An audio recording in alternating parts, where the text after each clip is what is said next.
everyone. I'm kind of still trying to figure out angles and everything, but I have it set up sort of for now, so.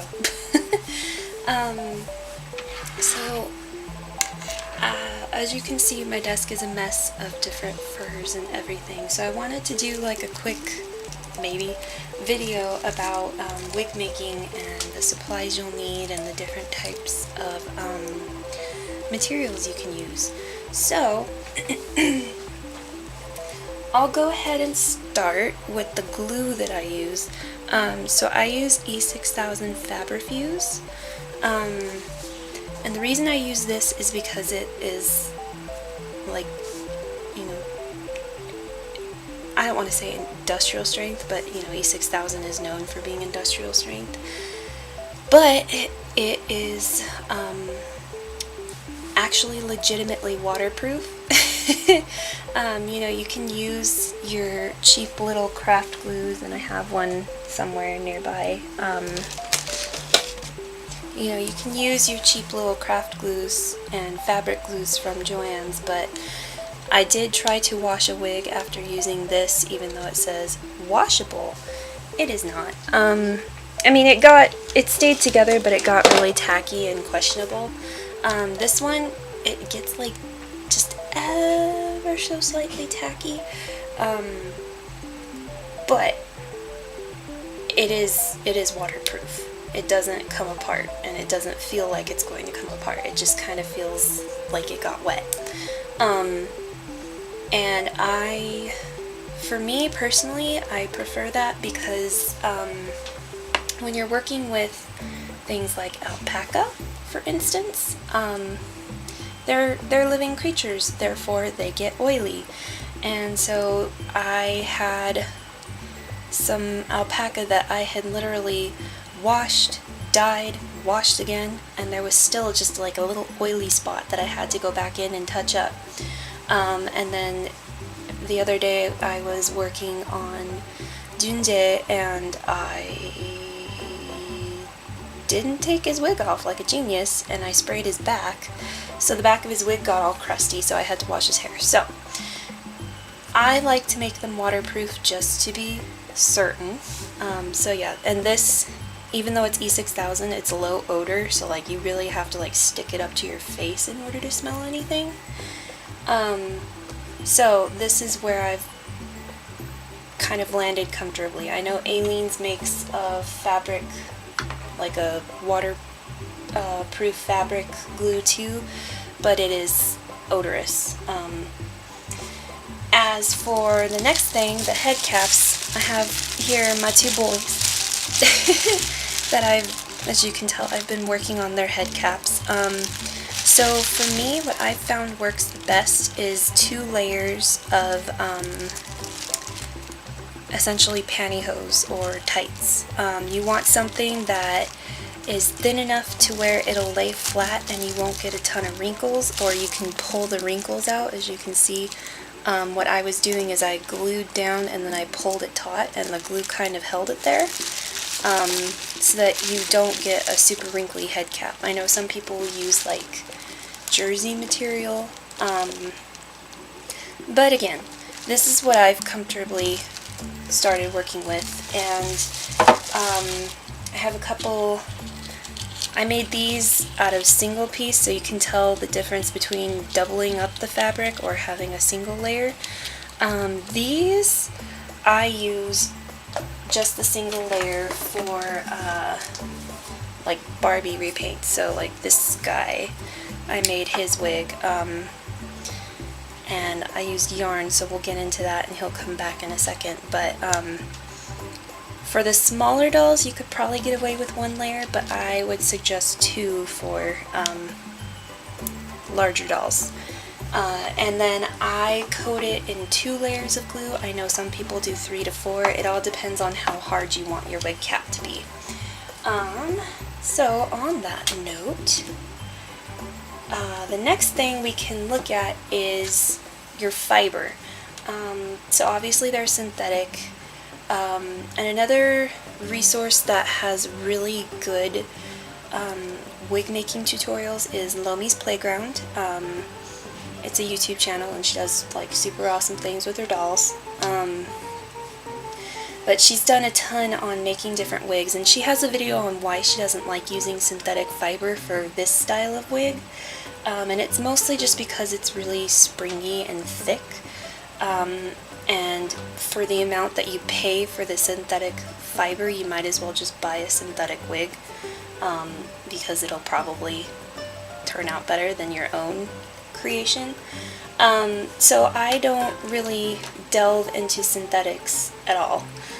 But I do have 3 other materials here. We have yarn wefts, alpaca, and mohair, which is goat hair, essentially. So these 2 piles here are wefts that I made of alpaca. And this one, you can tell I kind of need to straighten it, but I wasn't going to do that just yet, because I wanted to glue it down and see if I was going to trim that area off, therefore didn't need to straighten it. Anyways, so I'll start with yarn wefts. So these are some yarn wefts that I made. The best way I can give you an idea of how they look and act, it's like a faux fur. So if you ever get like a little fur wig where it's all, you know, the fur is on like a piece of fabric and it's just sewn together, it's very similar to that. So you know, it defies gravity, it holds its shape. Basically, the problem that I run into with yarn, well, okay, there's a couple different things. First off, you have to cut the yarn, then unravel it, then comb it out, and then straighten it with a straightening iron, and it still just kind of looks scraggly. So for me, these yarn wefts are for Barbies. They're for like the BTS doll repaints that I'm doing for friends and things like that. Because they just, especially on like an SD size doll, the scale, I feel they're a little too scraggly, and they look a little lower quality than if you were to use alpaca or mohair or even a synthetic. So, you know, bringing back Jiming here, I don't even think you can tell, but he's got some flyaways, and it just, and I mean, part of it is probably my styling too, but I find it works better for small dolls and small dolls only, because the other, like, the nice thing about yarn is you can cut it with a little razor blade. So, you know, one of these works to kind of trim layers. So it's very easy to style and work with, but, you know, it's a lot of work to get it there. Next up is alpaca, which I've got a lot of alpaca on me right here. So I'll bring some up to show you. So if you couldn't tell, one of the things that drives me bonkers about alpaca is it frizzes like crazy. So this is some alpaca that I have out because eventually I'm going to use it on a doll. But alpaca is really thick and really soft, and the fact that it's thick is really nice, because it makes it easier to hide your parts and your glue. So, like, bringing in Luca here, I made this wig, and so this right here, I I more or less did something like this, where you glue some sticking straight up. This is yarn, by the way. You glue some sticking straight up, and then you can kind of comb it down and use heat to get it to hide that, to hide the rest of the glue. So that's more or less what I did with Luca, and it completely covers the glue. For instance, if I were to move it, there are some wefts, but the alpaca is thick enough to hide that, which makes alpaca really, really easy to work with. The only thing is when it's long like this, it frizzes, so you're going to be doing a lot of just maintenance. And that goes into another topic. Obviously, I cut these. These are the same animal. And I cut them for my boys, but obviously I leave them long for my girls. And I will get into measurements in a second. But yeah, so alpaca, really nice, really soft, frizzy, but very, very easy to work with and very thick, therefore it hides parts really well, and it hides, I guess if you want to do like a center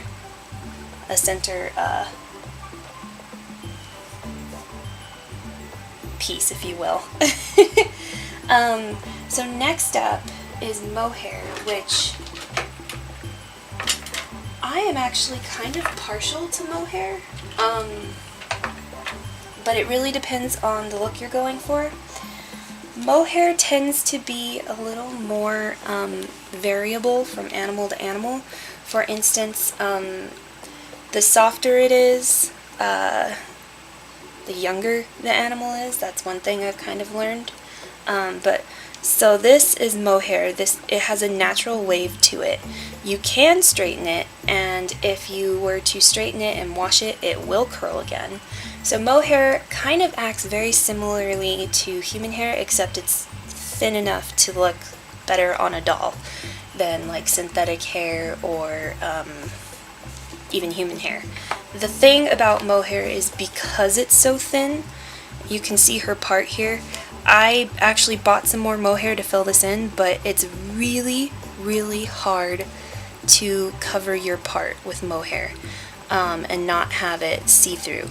When you're looking frontwards at it all, it's not really a problem, so sometimes I'll just let it be. But I did actually buy some more of this particular hair color to fill in those gaps, like here and here and here. So that's one thing that you want to keep in mind with mohair, especially if it's a lighter color, like this is a pearly pink to a darker pink. It just making the part is so hard on mohair, but it has such a beautiful natural wave to it that if you want like natural waves on your doll, 1000% this is the way to go. And so I've made a ton for my doll Rosalie. And the cool thing about mohair is not all of them have this, she's got a very tight kind of wave, but this is another mohair that I used on Aries, my centaur, and it's a much looser wave, as you can tell. But it has still that beautiful natural wave pattern. And I've gotten some, like the one that I used on Junjie, he's over there, I don't want to grab him, he's so big. But the one I used on Junjie was like a very loose, almost straight wave. I have some more right here beside me, so I'll pull some out to show you. You know, here's another example. And I buy all my stuff on Etsy. I'm a little less passionate about crafting it. So this is some mohair, for instance. This is just a brown, very loose wave. So really, you can get a huge variety with mohair, and it can be straightened. So I straightened Junjie's, even though it was mostly straight to begin with, and I actually straightened Felix's. So this is Felix's hair, and it's mohair, and I love how thin the texture is because it looks more realistic, especially on these tiny dolls. These are the MU like 28 centimeter dolls, so they're teeny tiny. And so I love how, you know, his pigtail's a little thick, but I don't mind that. But I love how his little wisps and his hair turned out, but you can tell again with the part, like there's a little gap there, and it really doesn't bother me, but it's a lot harder to make your parts with mohair, so that's like the one downside to it. But if you want kind of the more synthetic hair look without it being synthetic and with it being thinner, mohair's the way to go. Although you could probably do the same with alpaca too, but for me personally, I use alpaca for short hairstyles because it's super frizzy, and mohair is super frizzy, but it's kind of got that like natural wave poof to it, so it's fine.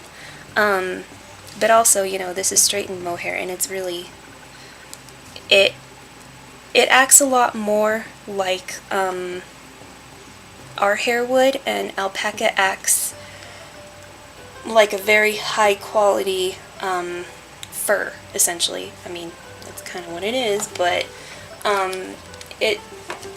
its properties, I feel, are more similar to a fur wig than, say, a synthetic one. So, yeah, it really depends on what you want for what fiber you use. I think I prefer to use alpaca for shorter hairstyles, especially because, oh fine, let me go get Junjie. He's a good example. So here's Junjie. Been working on some tats. You can see, look at the size difference. He's a 65 centimeter, and these are like the 28 centimeters, and he's like really blown out, and I'm really sorry. He's a white skin doll, so makes sense. And you can see I've been working on tattoos for him. They're not 100% finished. Kind of still doing some trial and error, so I want to make a video later, but I'll probably do it with another doll since Junjie was kind of my experiment. Anyways, so he's got a short mohair wig, and you can tell it's kind of got a floofier, scragglier look to it. Luca does too, but that's because I cut his really short. But like, you can tell there's just kind of a natural wave to it, even though I straightened it. So again, if you want like a short kind of wavy or scraggly look for your boys, mohair's great. But if you want kind of that more soft, like lays flat look, I would use alpaca, because alpaca can achieve both. The scraggly look and the smooth look. So I guess the next topic is how much do you need? So, because most of the time they're sold in ounces, and you know, the short answer is it depends on what part you start the process at. For instance, if you just grab completely like raw, hasn't been cleaned or anything, you're gonna need a lot, because you're gonna lose a lot as you clean it, brush it, straighten it, dye it. Actually, you dye it and then you straighten it. If you were to do an SD size doll, I would probably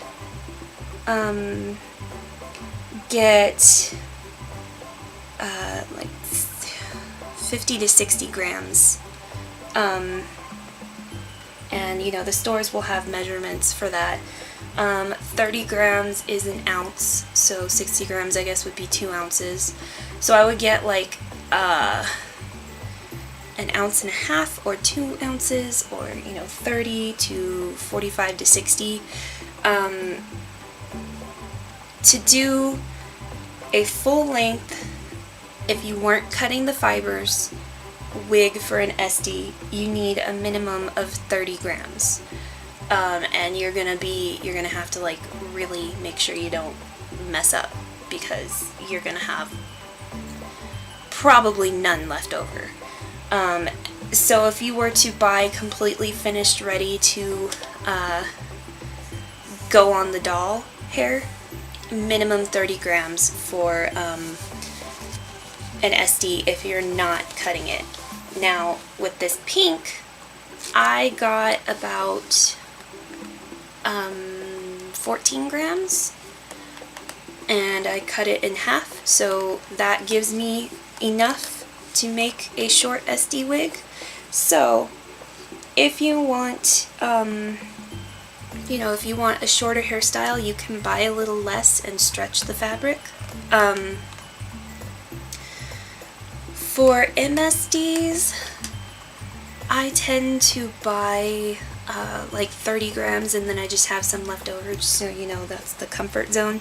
But you could probably get away with 20 to 25 grams for them. Again, if you cut the fiber, you can get away with less, but to make sure you put it on the doll, you're going to want probably about 20 grams. Maybe a little more, just so you can safely cover the head. For these little guys, gosh, because I also trimmed the hair, I got 10 grams and I still had leftovers. For her, since I didn't trim the hair, 10 grams gave me a couple tiny gaps. So, you know, if you can get like 12 grams maybe, that would be ideal. But yeah, how much to order really depends on the hairstyle you're doing, whether you're going to cut it or not, and the size of doll. So, and then like I said, when it comes to making the parts, it's a lot easier to make a part and have it not show like little gaps in it with alpaca hair. And I think that about does it for me rambling about different materials. The last thing I can talk about is styling. And for styling, I use a couple different things. For the razor, only use this on yarn. If you use it on alpaca, and if you use it on mohair, you're just going to make it frizzy and scraggly and awful, and you're going to have to unfrizz it, and you're going to have to like wet it down, and it's going to suck. So this really is only applicable to yarn. What you want to use, I tend to use fabric scissors to do most of my like wefting and everything. And as for how to make wefts, there's a million videos on YouTube. Essentially, you just put the fur down, paint some glue across the top, then trim it when it's done. There you go, you have a weft. But so I do a lot of my trimming and everything with these scissors. And then when I'm doing the styling, I use thinning shears. So as you can see, there's gaps in here. You don't want to trim straight across. You want to trim at an angle, typically vertical. So I actually do most of my point cutting with these because it just adds extra layers. And yeah, so pretty much with my big wigs, I just use these scissors and then the thinning shears. And I think that was the last thing I wanted to really touch on. So otherwise, I have, you know, 2 wigs to make here, so maybe I'll do a separate recording just kind of showing myself work. But yeah, I'm gonna call it for now because I've been talking for a while. And I'll see you guys later.